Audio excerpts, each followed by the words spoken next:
Scientist द्वारा meditation करने वालों के ब्रेन पर एक रिसर्च की गई और उसमें ये देखा गया है कि जो लोग रेगुलर बेस पर मेडिटेशन करते हैं उनके ब्रेन में ग्रे मैटर का वॉल्यूम ज़्यादा होता है।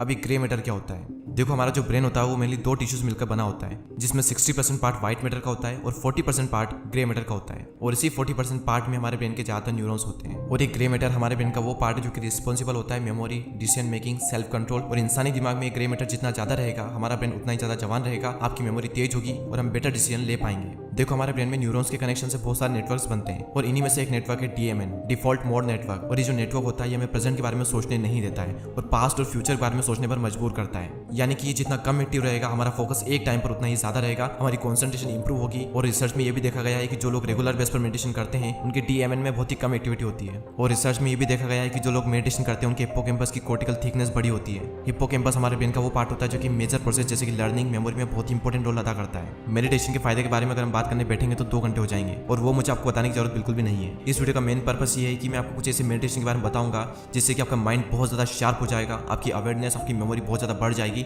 और आप एक अलग इंसान के रूप में निखरोगे। दोस्तों, मेडिटेशन करने की कई सारी टेक्निक्स होती है, लेकिन इस पूरी दुनिया में जितनी भी टेक्निक्स है उन सभी टेक्निक्स को 2 कैटेगरी में डिवाइड किया गया है। पहला है फोकस्ड अटेंशन मेडिटेशन, दूसरा है ओपन मॉनिटरिंग मेडिटेशन। और इन दोनों ही कैटेगरी से हम मेडिटेशन के 2 टेक्निक उठाएंगे जिससे कि आपका माइंड बहुत ज्यादा शार्प हो जाएगा, आपकी कॉन्सेंट्रेशन का जो लेवल है वो काफी ज्यादा इंप्रूव हो जाएगा इन्हें करने के बाद में। पहले हम बात करते हैं ये फोकस्ड अटेंशन मेडिटेशन क्या होता है। इस टाइप के मेडिटेशन में आप किसी एक चीज पर फोकस करते हो, वो चाहे बाहर की चीज भी हो सकती है, हमारी बॉडी के अंदर की चीज भी हो सकती है, जैसे कि सांस, हमारी बॉडी का कोई सा पार्ट, कोई सा मंत्र, विजुअलाइजेशन, कई तरह की चीजें हो सकती है। और जैसे जैसे आपकी अटेंशन उस पर्टिकुलर चीज पर स्ट्रॉन्ग होने लगती है वैसे वैसे आपका डिस्ट्रैक्शन कम होने लगता है। और दुनिया के ज्यादातर मेडिटेशन इसी कैटेगरी में आते हैं, जैसे कि समाधा, जैन, चक्रा मेडिटेशन, साउंड मेडिटेशन, मंत्रा मेडिटेशन, प्राणायाम और भी कई सारे हैं। लेकिन इस वीडियो में बात करेंगे त्राटका मेडिटेशन के बारे में और प्राणायाम के बारे में। हम बात करें त्राटका मेडिटेशन के बारे में उससे पहले हम एक छोटा सा एक्सपेरिमेंट करते हैं। आपको सामने एक इमेज दिख रही होगी, इसमें कई सारे ऐसे बिंदु होंगे जो कि कभी सफेद कभी काले रंग में ब्लिंक कर रहे होंगे।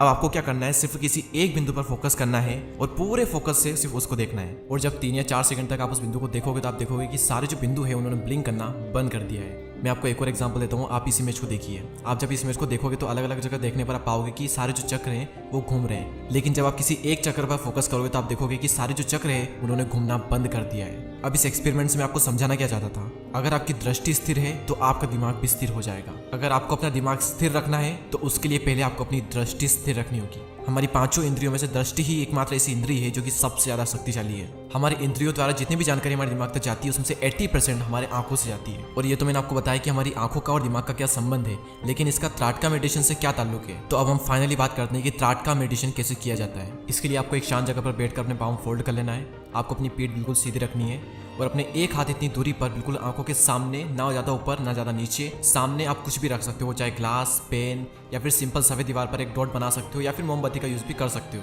तो अपने एक हाथ की दूरी पर आंखों के बिल्कुल सामने, ना दाएं ना बाएं ना ऊपर ना नीचे, बिल्कुल सामने कोई बिंदु रखें या फिर कुछ भी चीज रख लें और उसको आपको देखते रहना है। और अगर आप मोमबत्ती का यूज कर रहे हैं तो ध्यान रहे कि रूम में हवा नहीं चलनी चाहिए, वरना आपका ध्यान जो है वो भटकेगा। तो कुछ भी सामने रख दें और अपनी आंखों से उस चीज को बिल्कुल सीधे सीधे देखते रहें। और याद रहे आपको पलक नहीं झपकानी। अगर आपको लगता है कि पलक झपकने ही वाली है तो आंखें तुरंत बंद कर लें और आंखें बंद करने के बाद में भी आपको इमेजिनेशन में एकदम सीधे सीधे वो चीज देखते रहनी है। 10 सेकंड बाद धीरे धीरे आंखें खोलें और सामने आपको फिर से वही चीज दिखनी चाहिए। फिर से आपको ये प्रोसेस करनी है, उसे देखते रहना है, देखते रहना है। जैसे ही पलक झपकने वाली है, आप कंट्रोल नहीं कर पा रहे हो तो तब अपनी आंखें बंद कर लें और फिर से उसे इमेजिनेशन में देखें। फिर 5 या 10 सेकंड के लिए आंखें बंद करें, फिर से उसे खोलें और फिर से उस चीज को देखते रहें। अब इस मेडिटेशन को करने से हमारे दिमाग पर क्या फर्क पड़ेगा, जब हम अपनी आंखों से दाएं तरफ देखते हैं तो हमारे मस्तिष्क का राइट हेमिस्फीयर एक्टिव हो जाता है, और जब हम अपनी आंखों से बाएं तरफ देखते हैं तो हमारे दिमाग का लेफ्ट हेमिस्फीयर एक्टिव हो जाता है। लेकिन जब हम त्राटक मेडिटेशन करते हैं हमारी जो आंखें होती है वो बिल्कुल सेंटर में होती है, जिसकी वजह से हमारे दोनों हेमिस्फीयर एक साथ एक्टिव हो जाते हैं, जिससे कि हमारी स्मरण शक्ति, चीजों को समझने की, प्रॉब्लम सोल्व करने की एबिलिटी बढ़ जाती है और साथ ही साथ आपका फोकस एंड कंसंट्रेशन भी काफी हद तक बढ़ जाता है। अब फोकस्ड अटेंशन मेडिटेशन के अंदर हम एक और मेडिटेशन के बारे में बात करते हैं जो कि दुनिया का सबसे ज्यादा इफेक्टिव मेडिटेशन है हमारी कंसंट्रेशन और फोकस को बढ़ाने के लिए, जिसे हम कहते हैं प्राणायाम। क्या आपको पता है कि मेडिटेशन में और प्राणायाम में हमें हमारी सांसों पर फोकस करने को क्यों कहा जाता है? ऐसा माना जाता है कि जितनी गहरी आपकी सांस होगी आपका दिमाग उतना ही ज्यादा तेज होगा, और ये बात साइंटिफिकली प्रूवन भी है, क्योंकि जब आप सांस अंदर की ओर लेते हो तो आपका ब्रेन का एक पार्ट लोकस कोरिलेस में एक्टिविटी बढ़ जाती है। और जब आप सांस छोड़ते हो तो आपके लोकस कोरिलेस में एक्टिविटी कम हो जाती है। इसी तरह जब कोई इंसान छोटी छोटी सांसें लेता है तो ब्रेन का यह जो पार्ट है ये हाइपर एक्टिव हो जाता है, जिसके चलते हमारे ब्लड में नॉन एड्रेनल हार्मोन रिलीज होने लगता है और आपका हार्ट रेट और स्ट्रेस लेवल बढ़ने लगता है, जिसके चलते ब्लड में कोर्टिसोल की मात्रा बढ़ जाती है। और कोर्टिसोल एक स्ट्रेस हार्मोन है और इसका हमारे ब्रेन पर बहुत ही बुरा इफेक्ट पड़ता है, क्योंकि ये कई सारे न्यूरॉन्स को डैमेज कर देता है जो कि बहुत ज्यादा रिस्पॉन्सिबल होते हैं याददाश्त और लर्निंग के लिए। और वहीं दूसरी ओर जब आपकी सांसें लंबी और गहरी होती है तब आपका ब्रेन लिमिटेड अमाउंट में नॉन एड्रेनल हार्मोन रिलीज करता है, जिससे कि आपका हार्ट रेट और स्ट्रेस लेवल नॉर्मल रहता है और आपके ब्लड में कोर्टिसोल हार्मोन रिलीज नहीं होता है, जिससे कि आपके ब्रेन के जो न्यूरॉन्स है वो डैमेज नहीं होते हैं और आपका ब्रेन धीरे धीरे और ज्यादा शार्प होने लगता है, आपकी याददाश्त स्मरण शक्ति बढ़ने लगती है। अब यहाँ पर सवाल आता है कि प्राणायाम करने का सही तरीका क्या है, प्राणायाम किया कैसे जाता है। सबसे पहले आपको कंफर्टेबल होकर बैठ जाना है। शुरुआत में आपको नॉर्मल जैसे आप सांस लेते हो वैसे ही लेना है। उसके बाद में आपको थोड़ी लंबी सांसें लेना है और फिर आपको ऐसी सांस लेना है जिससे कि आपका पेट और आपका जो चेस्ट है वो दोनों एक्सपेंड हो जाए। ऐसा करने से आपके ब्लड को सफिशिएंट अमाउंट में ऑक्सीजन मिल जाती है और आपका ब्लड प्रेशर और हार्ट रेट दोनों ही नॉर्मल हो जाएंगे। तो आपको एक लंबी गहरी सांस लेनी है, 5 सेकंड तक उस सांस को होल्ड करना है, उसके बाद में धीरे धीरे उसे मुंह से छोड़ना है। तो प्राणायाम में आपको गहरी सांसें लेते रहना है और अपना पूरा फोकस सांसों पर रखना है। अब इससे होगा क्या, देखो हमारी बॉडी में एक नर्व होती है जिसे हम वेगस नर्व कहते हैं, जो कि हमारी बॉडी के लगभग सभी ऑर्गन से कनेक्टेड होती है और इसका हमारे ब्रेन से और गट ब्रेन से डायरेक्ट कनेक्शन होता है। तो जब आप डीप ब्रीथिंग करते हो तो ये जो नर्व है ये एक्टिव हो जाती है, जिससे कि हमारे सभी ऑर्गन तक सही सिग्नल पहुंचते हैं। तो आपका माइंड शांत और ज्यादा क्लियर होने लगता है। इसी के साथ आपकी जो गट फीलिंग है वो भी इंक्रीज होने लगती है। ये तो हमने बात की फोकस्ड अटेंशन मेडिटेशन के बारे में। अब हम बात करते हैं ओपन मॉनिटरिंग मेडिटेशन के बारे में। इसके अंदर भी हम 2 मेडिटेशन की टेक्निक को लेंगे, जिसमें पहली है विपासना मेडिटेशन, जिसे भगवान बुद्ध करते थे। विपासना का मतलब होता है इनसाइट या फिर क्लियर सीइंग, यानी कि खुद को अच्छे से जानना या फिर समझना। ये मेडिटेशन करने के लिए आपको सबसे पहले एक शांत जगह पर बैठकर अपनी पीठ को सीधा कर लेना है और अगर आपको नीचे बैठने में प्रॉब्लम हो रही हो तो आप किसी चेयर का यूज भी कर सकते हैं। तो बैठने के बाद में आपको सबसे पहले अपने दिमाग को शांत करना है और अपने दिमाग को शांत करने के लिए आपको अपनी सांसों पर फोकस करना है। उसके बाद में आपको अपने आसपास जितनी भी एक्टिविटी हो रही है उन्हें ऑब्जर्व करना है। याद रहे किसी भी चीज़ पर कोई भी लेवल नहीं लगाना है। एग्जाम्पल के लिए कुत्ते की आवाज़ आ रही है, गाय की आवाज़ आ रही है, तो आपको सिर्फ आवाज़ को सुनना है। ये नहीं सोचना है कि कुत्ते की आवाज़ आ रही है या फिर वो आवाज़ कर रहा है, कुछ भी नहीं सोचना है।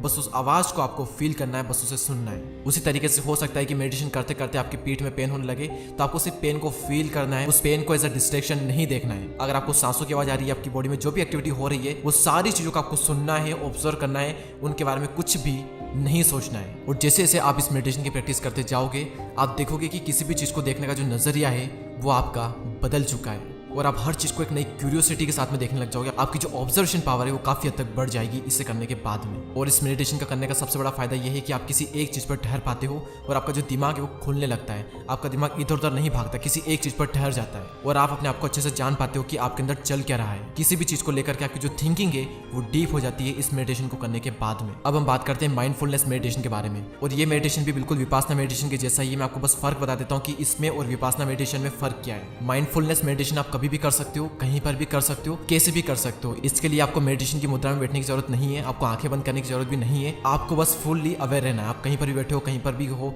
खा रहे हो, पी रहे हो, कुछ भी कर रहे हो, आपको बस अवेयर रहना है। आपके आसपास जो भी हो रहा है उसे ऑब्जर्व करना है बस। एग्जाम्पल के लिए हो सकता है कि आप कहीं पर बैठ कर या फिर खड़े होकर या फिर लेट करके इस वीडियो को देख रहे हो, तो इस वीडियो को पॉज करो और अपने आसपास देखो कि क्या हो रहा है। किसी भी चीज पर याद रहे कोई भी लेवल नहीं लगाना है। ये बिल्कुल विपासना मेडिटेशन के जैसा ही है, बस इसमें कुछ कंडीशन बदल जाती है। तो आपको किसी चीज पर कोई लेवल नहीं लगाना है। गौर करो कि आपके आसपास क्या क्या हो रहा है। कोई आवाज आ रही है तो किस टाइप से आवाज आ रही है, उस आवाज पर लेवल मत लगाना। जो आवाज आ रही है उसे फील करो। आपकी सांसों की आवाज, आपकी धड़कन की आवाज, आपकी बॉडी में क्या हो रहा है क्या नहीं हो रहा है, सभी चीजों को ऑब्जर्व करो। और एक और बात की, वो चाहे कोई सा भी मेडिटेशन हो, आपको एक बात ध्यान में रखनी है कि मेडिटेशन करते वक्त आपका ध्यान भटकेगा ही भटकेगा, क्योंकि हमारे माइंड को आदत हो चुकी है डिस्ट्रैक्ट होने की। तो मेडिटेशन करते वक्त भी आपके साथ में ये होगा तो इट्स नॉर्मल। आपको बिल्कुल भी गिल्ट फील नहीं करना है। जैसे आपका ध्यान भटके, आपको लगे कि आपका ध्यान भटक रहा है, आपको तुरंत अपना पूरा फोकस अपनी सांसों पर ले आना है। तो इन मेडिटेशन को करके देखें और प्लीज मुझे कमेंट सेक्शन में बताएं कि इनमें से कौन सा मेडिटेशन आपके लिए सबसे ज्यादा इफेक्टिव साबित हुआ, या फिर इनमें से कौन सी टेक्निक आपको सबसे अच्छी लगी और आप उस मेडिटेशन को रेगुलर बेस पर करने वाले हो। इसके अलावा कुछ ऐसी एक्सरसाइज जिनको करके आप अपने ब्रेन को काफी ज्यादा स्ट्रॉन्ग कर सकते हो। तो अगर आपने वो वीडियो नहीं देखा है तो ऊपर आई कार्ड में और डिस्क्रिप्शन में आपको उस वीडियो की लिंक मिल जाएगी। और इन वीडियोस को बनाने के लिए बहुत ज्यादा रिसर्च, बहुत ज्यादा मेहनत और बहुत ज्यादा एडिटिंग लगती है, तो इसके लिए एक लाइक तो बनता ही है। और चैनल को सब्सक्राइब करके बेल आइकन को प्रेस करें ताकि न्यू वीडियो जो है वो आप मिस ना करो। तो इस वीडियो में इतना ही, अगले वीडियो में फिर मिलते हैं। तब तक के लिए जय हिंद, जय भारत।